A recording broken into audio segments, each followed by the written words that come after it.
वाराणसी के जिला अस्पताल पहुंचे हैं उत्तर प्रदेश के कैबिनेट मंत्री ओम प्रकाश राजभर जी।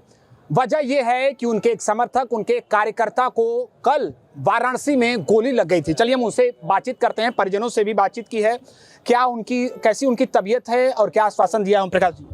कि उनकी तबीयत ठीक है, खतरे से बाहर है, अस्पताल में इलाज से वो संतुष्ट हैं और जो जिन्होंने गोली मारी है वो 8 मुकदमे उसके ऊपर हैं और 14 दिन का टाइम है। 14 तारीख को मैं बनारस आ रहा हूँ।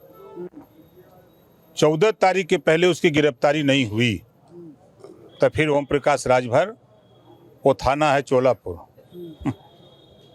वो थाना। आप अल्टीमेटम दे रहे हैं? नहीं, बिल्कुल, हम एकदम साफ सुथरा रहते हैं। अगर वो अपराधी है, अपराध किया है, मुकदमा लिखा गया तो उसकी गिरफ्तारी करो, चाहे वो जमीन के अंदर मिले चाहे जमीन के ऊपर मिले, उसकी गिरफ्तारी होनी चाहिए। यही सभी जनता चाहती है, वही वो भी चाहता है जिसको गोली लगी है। ये सबसे बड़ी चाहत है कि ये इस तरह की हरकत करने वाले लोग सरकार को भी बदनाम कर रहे हैं और जनता में दहशत पैदा कर रहे हैं। इसी बदौलत लोग दुखी है ना। यानी साफ कह दिया है कि 14 नवंबर तक जो भी अपराधी है उसकी गिरफ्तारी होनी चाहिए जिन पर आरोप लगे। 100%। अच्छा, पीडीए का मतलब कैसे आप देखते हैं, इस नारे को कैसे देखते हैं? कि भैया मेरे, पीडीए का मतलब होता है परिवार डेवलपमेंट अथॉरिटी। अगर पीडीए का नारा बोलने वाले के जिले से ही अगर शुरू करूं करहल, तो वहां करहल में टिकट किसको मिला? लोकसभा में आप उठा के देखिए। अब आप आगे आ जाइए, अगर आप आगे आते हैं तो आप अगर कटहरी देखिए तो वही पीडीए है, परिवार डेवलपमेंट अथॉरिटी है। मिल्कीपुर जाके देखिए, सब जगह 9 सीट पर यही है। उत्तर प्रदेश से लेकर महाराष्ट्र तक बटोगे तो कटोगे नारे की खूब चर्चा हो रही है, सियासी हलचल तेज है। आप कैसे देखते हैं इस नारे को? आप इस नारे को क्या समझते हैं कि क्या यह नारा चुनावी दौर के बीच में केंद्र में है? ये विपक्ष के लोग जो चिल्ला रहे हैं उनको समझ से बाहर है। देश में पिछड़ों को बांट करके आरक्षण देने के लिए रोहिणी आयोग का गठन हुआ, रिपोर्ट तैयार, रिपोर्ट आने के बाद जहाँ समिति बनी, जांच कमेटी भी रिपोर्ट दे दिया। उस पे एक शब्द भी बोलने के लिए ना तो अखिलेश जी के पास टाइम है, ना मायावती जी के पास टाइम है, ना राहुल जी के पास टाइम है। अब बिना वजह की चर्चा, अगर चर्चा करना है तो चर्चा, हिम्मत है तो शिक्षा पे चर्चा करो। 1 नेशन 1 इलेक्शन अगर कैबिनेट से पास हो सकता है, 1 नेशन 1 राशन कार्ड अगर पास हो सकता है, तो 1 नेशन 1 एजुकेशन का कानून क्यों नहीं पास हो सकता है? हिम्मत बोलने की उनकी। ये नहीं बोलेंगे, खाली वो बोल दिए। क्यों बोल दिए? कि भाई कल तक समाजवादी पार्टी, कांग्रेस, बसपा की सरकारों में हम अलग अलग लड़ते थे, अलग अलग बट के रहते थे, तो आज 815 दंगे सपा की सरकार में हुए, 1300 जन की हानि हुई।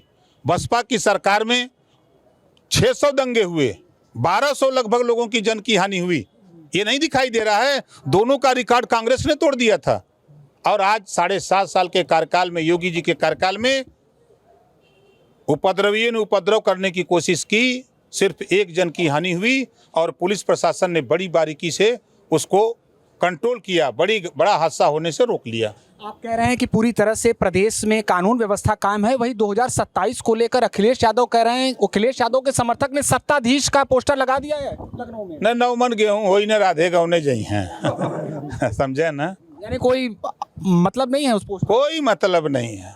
हम प्रदेश के 403 सीट, 75 जिला, 18 मंडल यूपी में घूम करके नब्ज टटोल रहे हैं और टटोल लिए हैं, और बिहार के 38 जिला, वहाँ भी घूम करके हम नब्ज टटोल रहे हैं। ये जो पोस्टर लगावे, ये पोस्टर में लगाते रहिए, कुछ करिए ना। एक सांसद ने कहा है कि आप भी आएंगे तो बड़ी खुशी होगी उनको। अब वो बेचारे तो खुद गरिया रहे थे विधानसभा के चुनाव में, पानी पी पी के गरिया रहे थे।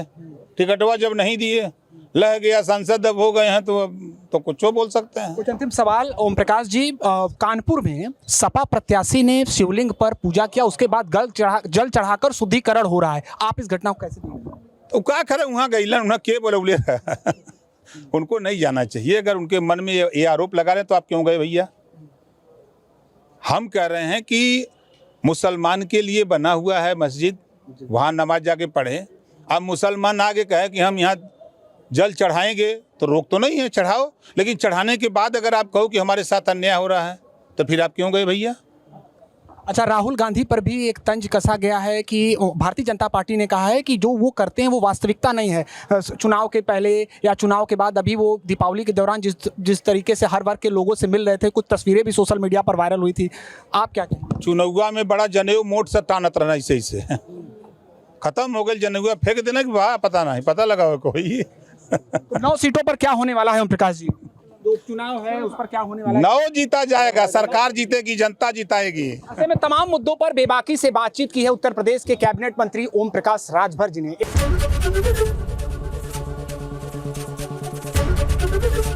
एबीपी गंगा, खबर आपकी, जुबान आपकी।